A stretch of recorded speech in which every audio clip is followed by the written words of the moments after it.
Hello there, it's Wisconsin Wine Guy, and we are back with another wine, a virtual wine tour. For those who are new, these are tours that I created during COVID. I mean, who can forget COVID? 2020. That was a time when the world was on lockdown, and by it being on lockdown, we really couldn't go anywhere. There was no place to go. So I started doing these live tours online through most of my platforms, and I still have a few more to do, and I want to continue those, even though COVID is over and people are out doing things and traveling and seeing the world. I still find this both entertaining and educational. These are especially good for those who are new to the wine business, or for even those who want to learn more about wine and grape originations. If you're learning about wine, it's always good to know how a particular grape, its origins. Like for example, Cabernets and Merlots or Syrahs, Grenache.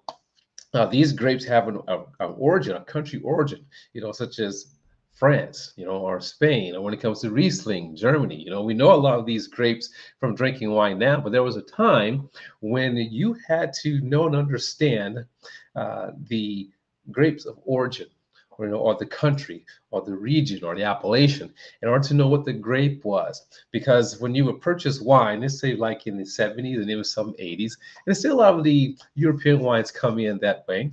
They come in with just the country, regional name, and that's it. And if you didn't know what grapes were grown in that region, then you didn't know what grapes you were drinking. So I'm glad that coming in today for today's winemaker, wine drinker, I should say, the grapes are listed on the bottle. Oftentimes, the information on the back of the bottle, where it's from, the grapes, its origin, etc. But then there was a time that you had to know if someone said Bordeaux, and depending if it's a right bank or left bank, if someone said Bordeaux or a particular chateau or a particular brand, you knew what grapes were in that brand. Or someone said a region in Spain, you knew what grapes were grown or primarily grown that produced that wine in that region. And the same goes for white wines as well. People know Pinot Noir, people know Chardonnay, but do you know Burgundy and what grapes are grown in Burgundy? Right? Okay, so that is the education, that's the fun. And I believe that, or I feel that these virtual world wine and winery tours are great because you get to learn a little bit about some specific wineries. Oftentimes, you've had wine for some of the wineries that are in these videos, but it's also a good lesson in learning again about the origins of the different grapes and the different wines and where they're from. So today, we're going to be venturing off into Spain. More specifically, we're going to be looking into sherries. I don't know about you. When I think of sherry, or once upon a time when I thought of sherry, I thought of that cream sherry or a sweet sherry. So I had to realize as my wine drinking knowledge our palate grew and exploring more and more wines, that there's a lot to offer when it comes to drinking sherry and not just the cream or the sweet stuff. And there's nothing wrong with it if it's the quality is there.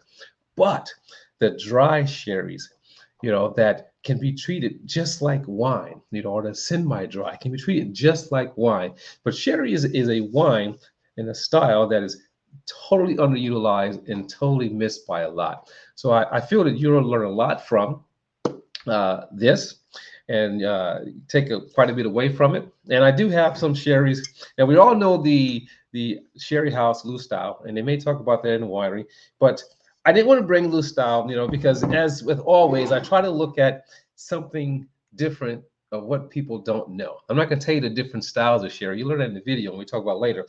But I have a Fino sherry, and I have a Montellado sherry. Both being dry and dryish or drier style types of sherries.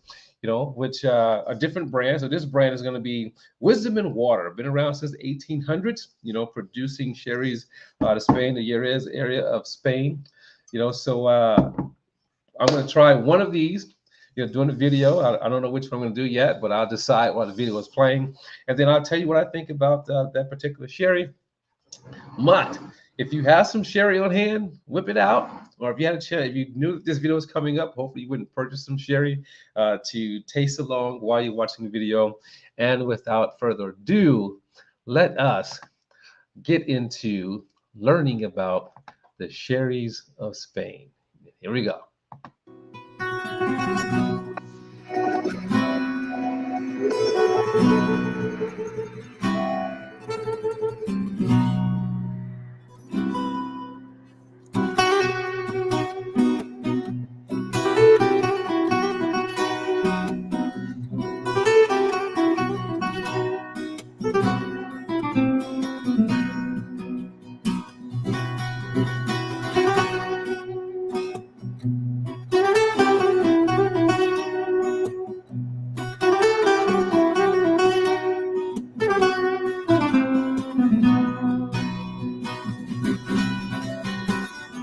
This film is the story of many journeys.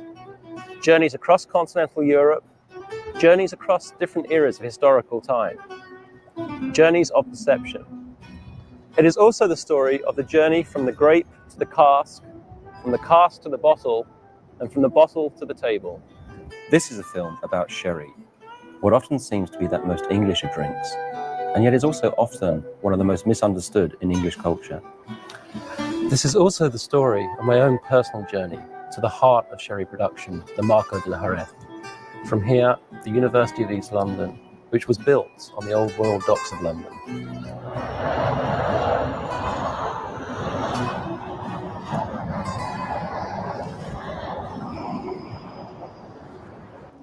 Although it's difficult to see now, it was here in the Royal Docks of London, alongside other English ports like Bristol, that what Shakespeare described as gold in a glass was first introduced to the British.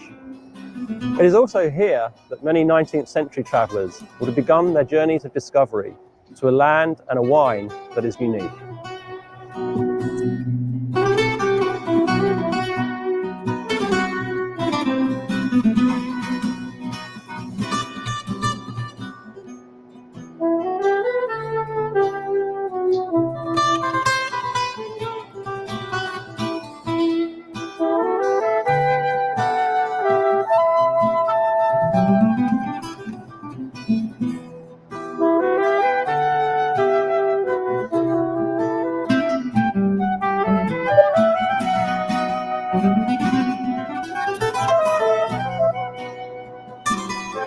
Sherry has long been a part of life in countries outside of Spain, maybe especially in the United Kingdom, where it first became popular according to some reports, after Sir Francis Drake brought back 3,000 barrels of the stuff in 1587 after sacking Jerez.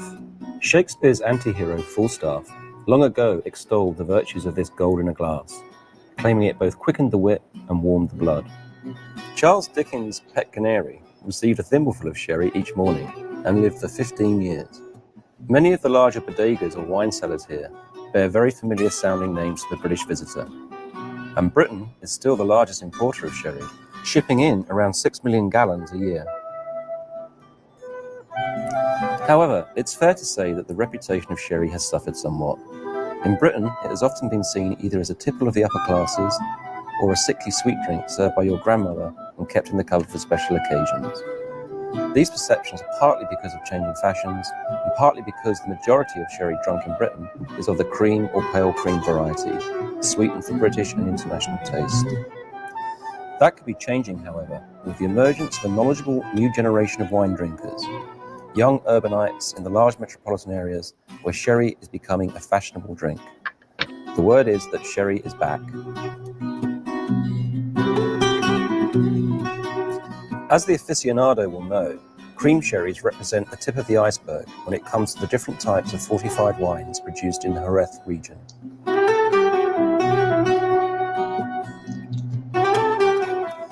I met with Cesar Saldana, head of the Sherry Council in Jerez, who explained this variety in more detail. But basically, just to have an idea or to try to simplify a little bit the tremendous palette of styles, we could say that we have first two big groups, those wines that are bone dry and the sweet styles, okay? Now, obviously in the drier end, we find the fino and the Manzanilla. Both of them are wines from the Palomino grape variety.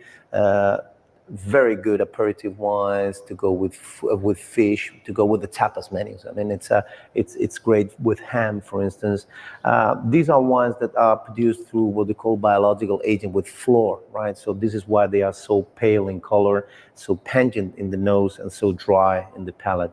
Then we have other wines which are still dry, like the Amontillados and Olorosos, but as you can see here, they're darker in color. This is because they go through what we call an oxidative process. These are wines that are aged in contact with the air inside the barrels, so they get more structure, they get more color.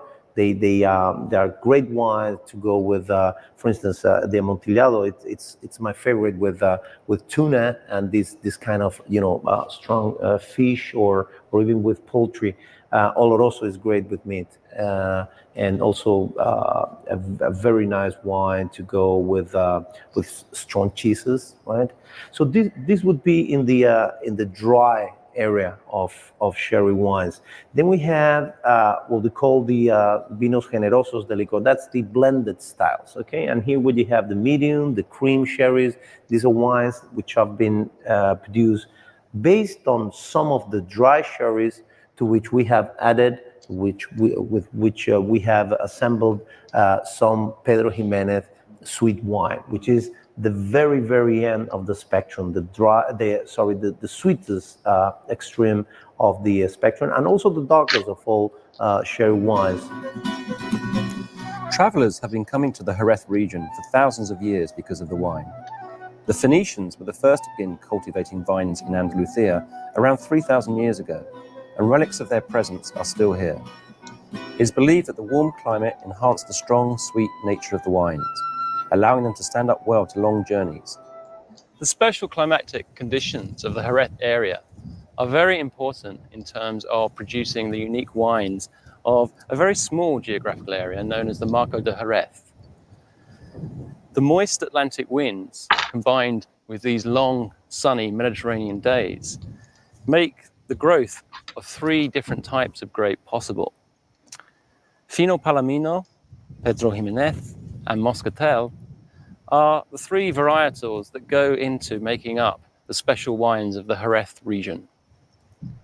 This white chalky soil, known as aborizo, has a very special quality of water retention. Even though it looks dry and flaky now, when the rains come in the winter, the soil retains the moisture, enabling the grapes to be fed with water throughout the summer, the long hot summer, until this time when the grapes are ready to be harvested.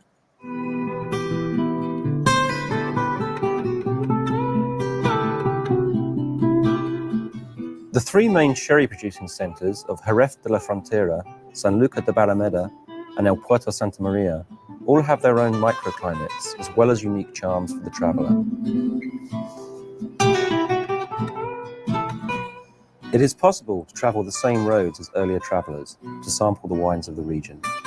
The wine route of Jerez was originally opened by the Jerez Sherry Council and the Spanish Ministry of Agriculture, specifically for the purpose of wine tourism. We are lucky enough to know the opinions and thoughts of many different types of traveller of the past, particularly in the travelogues produced in the 19th century. Spain became an essential destination on grand tours undertaken by Europe's aristocracy, who would marvel at the huge royal wineries at Jerez. Richard Ford noted the grandness of these sites, saying that these temples of Bacchus resemble cathedrals in size and loftiness.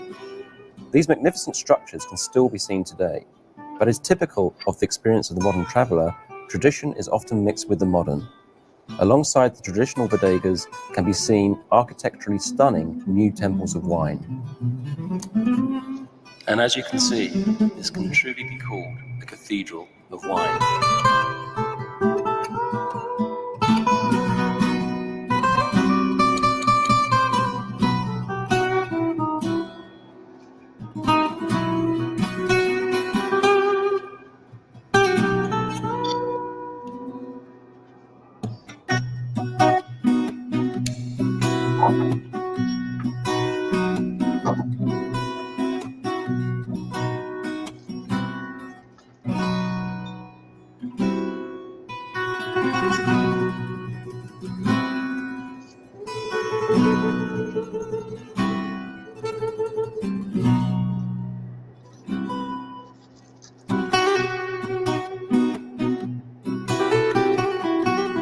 The other factor in the resurgence of sherry is the growing phenomenon of wine tourism. With the opening of the wine route, the modern traveller now has the opportunity to see the process that goes into making the wines, to meet the winemakers, learn about the staggering diversity of the combinations of sherry with food, and of course, taste some of the best wines the region of Jerez has to offer. Along with the architecture of the bodegas, the production of sherry is another example of mixing the virtues of the traditional with the improvements of the modern. The Solera system is a good example of this. The Solera and Criadera method is unique to the production of sherry. Sherry is a blended wine and a mixture of young and aged wine of similar character. The oldest wine in the process is held in the Solera, the bottom row of oak barrels. From time to time, some of this wine is drawn to bottling, but never more than a third of its content. The removed wine is then replaced with younger wine from the first Criadera, or cradle, the row of barrels stored above the Solera. Then the void in the first Criadera is replenished with still younger wine, located one row above, and so on. Depending on desired age and quality, this process may be shortened or extended, which has the advantage that a consistent quality of wine can be produced. Perhaps the most important aspect of this very ecological process is the unique nature of the velo de flor, or the veil of yeast which covers the top of the wine in each cask. In the manufacture of sherries, the oak barrels are only partially filled to allow the flor yeast to take form. During the fermentation phase of sherry production, the flor yeast works anaerobically, converting sugar into alcohol and eventually breaking down and converting acids. A waxy coating appears on the cell's exterior, causing the yeast to float to the surface and form a protective blanket thick enough to shield the wine from oxygen. This process drastically lowers the acidity of the wine.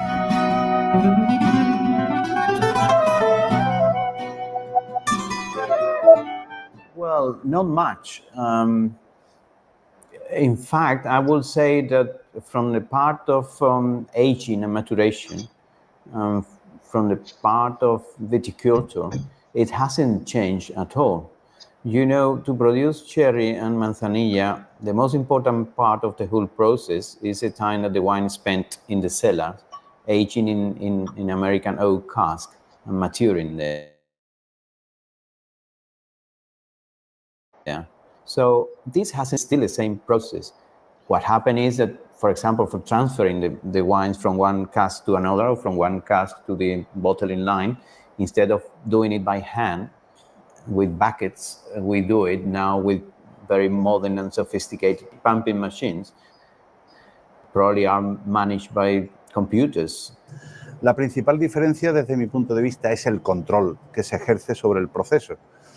Afortunadamente, ahora disponemos de una serie de máquinas que pueden analizar muchísimos parámetros que antes no se hacían, antes todo se hacía de una manera más empírica, y ahora podemos ejercer un mayor control en el proceso, lo que nos garantiza la calidad y la seguridad. Talking about another changes is the yeast, right? Develop the floor. Develop of the floor, of course. We can't control the yeast, and we know a lot of the yeast right now, so we can't have the best, quality during the whole process because we get the whole knowledge of the yeast. I would say that the fundamental elements, the essence of sherry production has not changed over the years.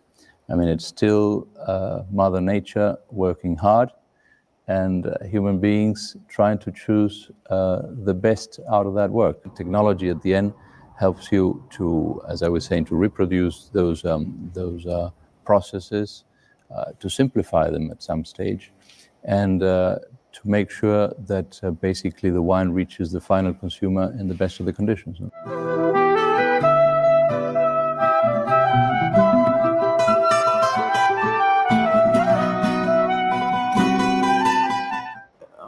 To that person, I would say, here you have the most exclusive wine in Spain.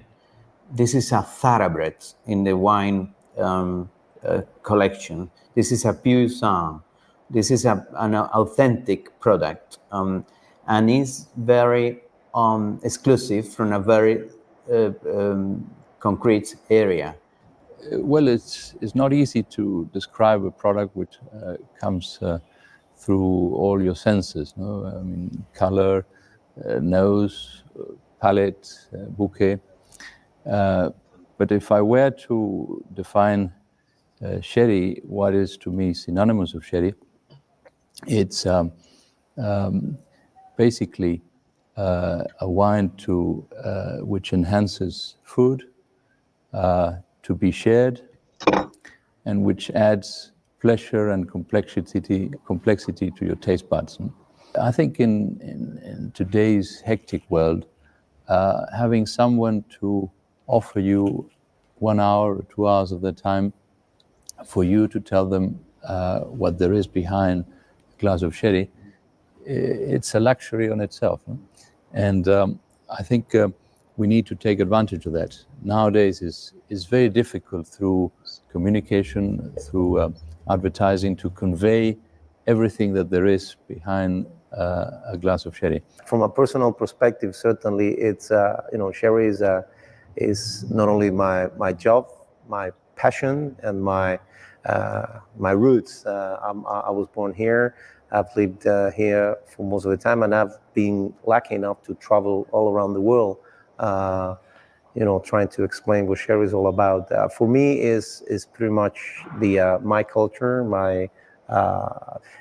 This is particularly related to the fact that, unfortunately, the name sherry is being used to describe some other products. So, coming from Jerez, having absorbed all the cultural aspects of sherry, when I go to places like the States or South Africa or Australia, and I see that they give the same name for that stuff, that's hard, hard to accept. Some would say that the most important aspect of wine tourism is, of course, in the tasting. And the wines of Jerez are a million miles away from the warm, sickly sweet drink of common British perception. Our 19th century friend Richard Ford was glowing in his praise for Spanish wines, and especially those of Jerez. The wines, he says, under a latitude of where a fine season is a certainty, might rival those of France. Yet perhaps one thing that would have been surprising for Ford, and certainly was for me, is the way that the wines of Jerez are used to staggering effect in local cuisine. The most common usage for sherry in British cuisine is as an added ingredient to trifle, though contemporary chefs such as Heston Blumenthal are celebrating the potential of sherry and modern cuisine more and more. But in the Jerez region, the gastronomic possibilities seem endless. Local seafood, fish, meat, vegetables and desserts are all combined in the most creative way, mixing tradition with innovation. Overall, the combination of tastes and sensations can be exhilarating. I met with Fernando Cordoba, the renowned chef of the El Faro restaurant in El Puerto Santa Maria, to discuss the relationship of sherry and food. Para mí el Jerez no es solamente un vino que sirve para acompañar la comida, como lo habrás visto en los menús, sino yo lo utilizo como un ingrediente más, como una especia de los platos que preparo en el restaurante. Si no tuviese Jerez, no se haría, porque es, junto con el aceite de oliva, parte fundamental de mi cocina. El vino de Jerez tiene la particularidad de que cuando tomas un sorbo dura mucho tiempo en la boca, entonces combina muy bien con muchos platos porque tiene más persistencia que cualquier otro vino de otras características. Y para mí la combinación de los finos, la manzanilla, con marisco, pescado y por supuesto con el embutido, el jamón, la mojama, que es un embutido de la mar, atún seco, creo que es la mejor combinación que puede existir con los vinos de Jerez. En este caso, fino, manzanilla y también amontillado. No trip for the contemporary wine tourist will be complete without sampling the cultural uniqueness of this part of Spain. Once again, the experiences are a combination of the traditional and the modern. Flamenco artists perform their passionate dances, and the famed Andalusian horses perform at the equestrian school in Jerez, just as they might have done in the 19th century. Travellers of the 19th century may have also attended the annual Harvest Festival here, which happens in Jerez every September.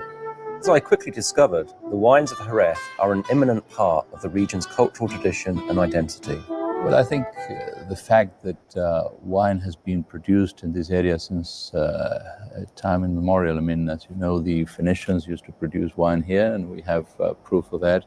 the Romans, the Arabs kept on cultivating their vines back to our days, has made sherry totally integrated in our everyday life. And that when you go out in Jerez, now that we are at the end of the summer, but still we have long days and people come out and have the tapitas at the end of the day. Well, you can see it all over the place, no? The consumption of Jerez, and especially Manzanilla, is totally connected to, for example, the Andalusian celebrations. Andalusian celebrations, I'm talking about festival, ferias, and pilgrimage, romerías, and of course to all the flamenco culture. I believe that any wine lover coming to our region will not only enjoy the bodegas and the wines, but a much more, wider experience. Many of the bodegas also have their own art collections, and the works of El Greco, Goya, and Picasso adorn the walls in adjoining rooms to the slow process of the fermentation of the wine.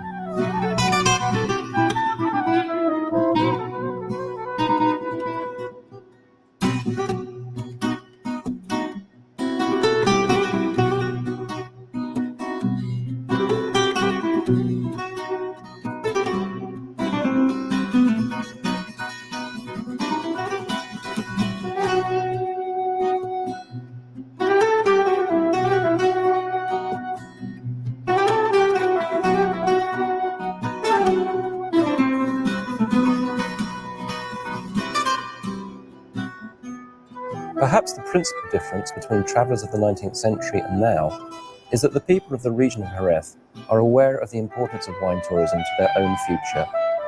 Modern needs are catered for, but without compromising the soul of the region. The awareness of wine tourism does not diminish the uniqueness of the region, nor indeed the experience of travelling there.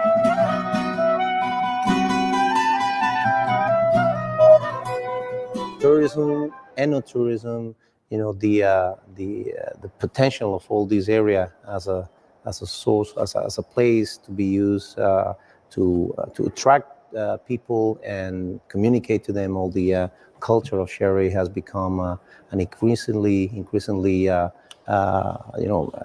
important activity for most of the bodegas. Obviously, the Consejo is coordinating many of the initiatives, particularly the Ruta del Vino, which is the wine route, which started last year to attract the specialized tourism. That's the aim of the Ruta del Vino. And I'm sure it will become very, very important for all of the bodegas and for the region itself. Simply the architecture of these buildings is interesting, but on top of that, if you explain, as we do now, the connection between the wine, the history, and the gastronomy, all that together, as I say, it is an enormous potential which we have to exploit much better. If there is one thing that to me, have absolutely no doubt, is that when you come to Jerez, you discover the wines. And that's why I say that if you're a wine traveler, you have to come to this region, because you're going to notice, you're going to find things that are no other part in the world you can find.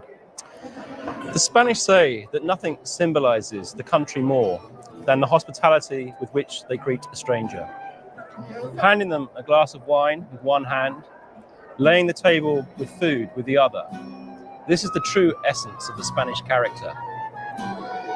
This is perhaps no more true than here in the historic city of Jerez, home of the most internationally famous of all the wines in Spain, sherry.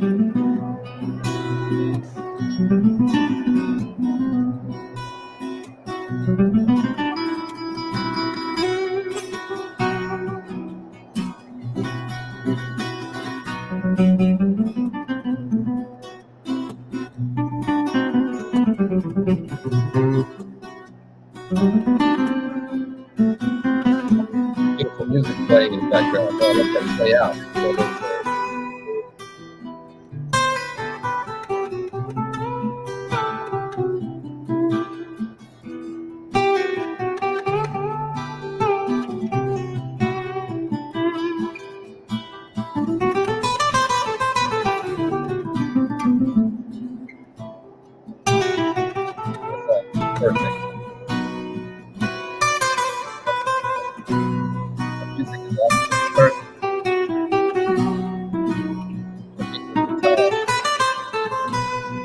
gonna play some of that in the background.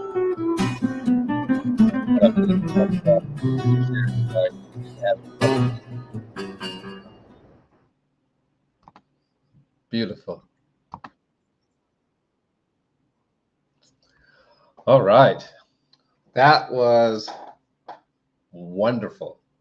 Again, for me, these virtual wine and winery tours or wine regional tours is educational.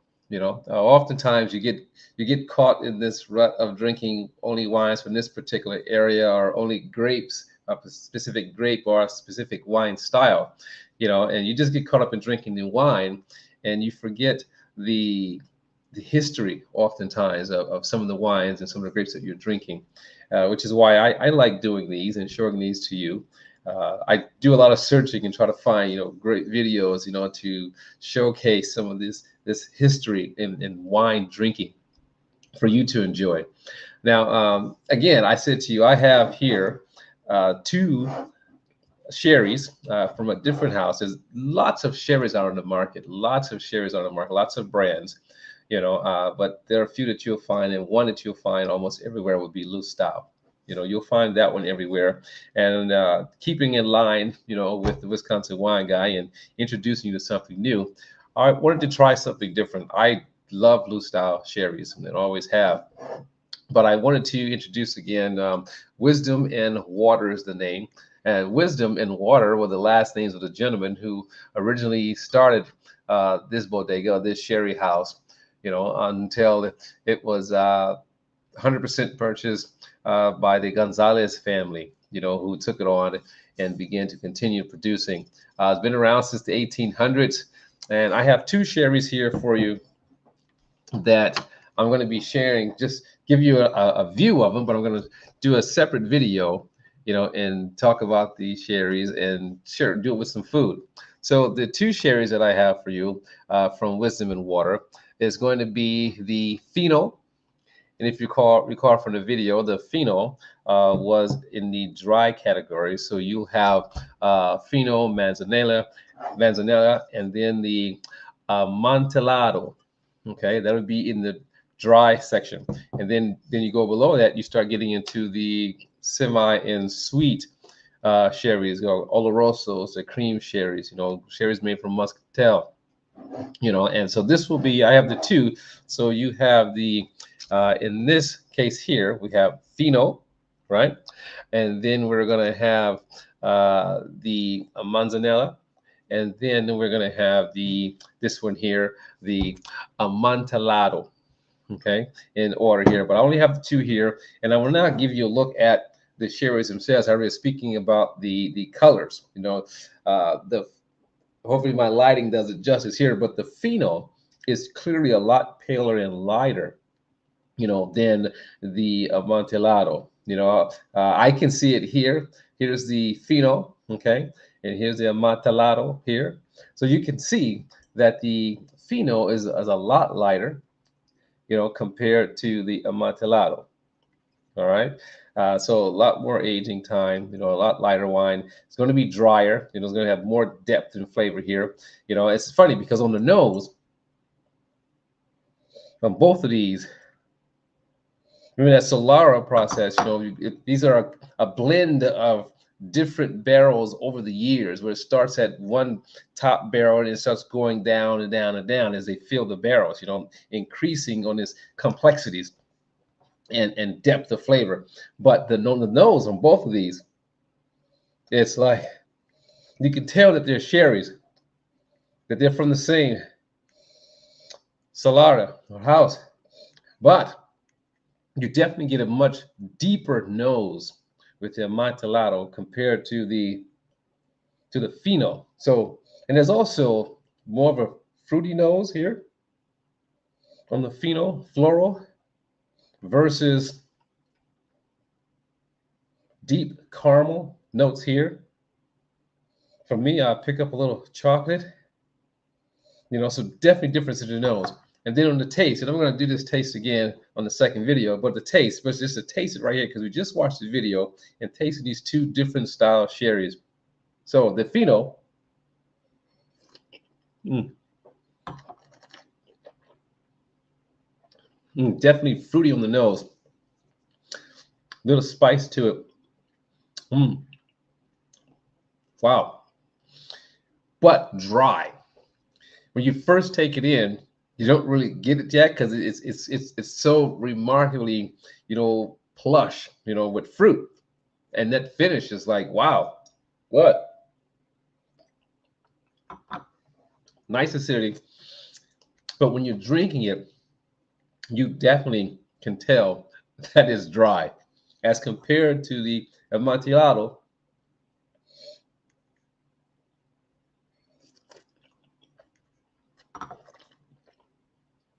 which will be in a dry style, but it's on the lower end of the dry.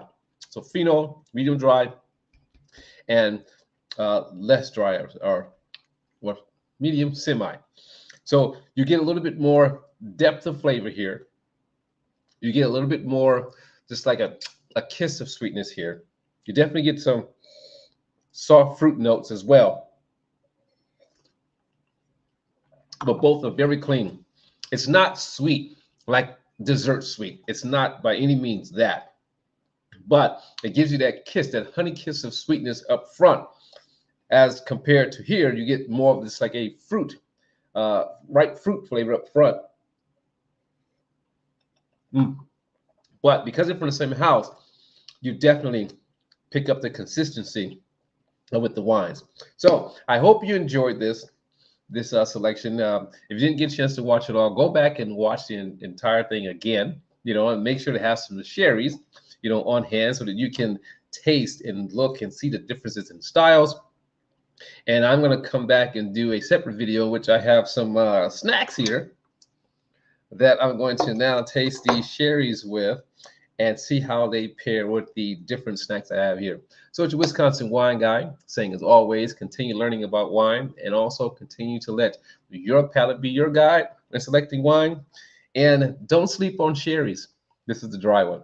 Don't sleep on sherries. Give them a try. Explore. There's so much wine out there, so many brands, so many grapes. I want you to open up your palate to the world, which is why I like to bring to you, for one wine at a time and one palate at a time. Let your palate be the guide. See you next time. Ciao.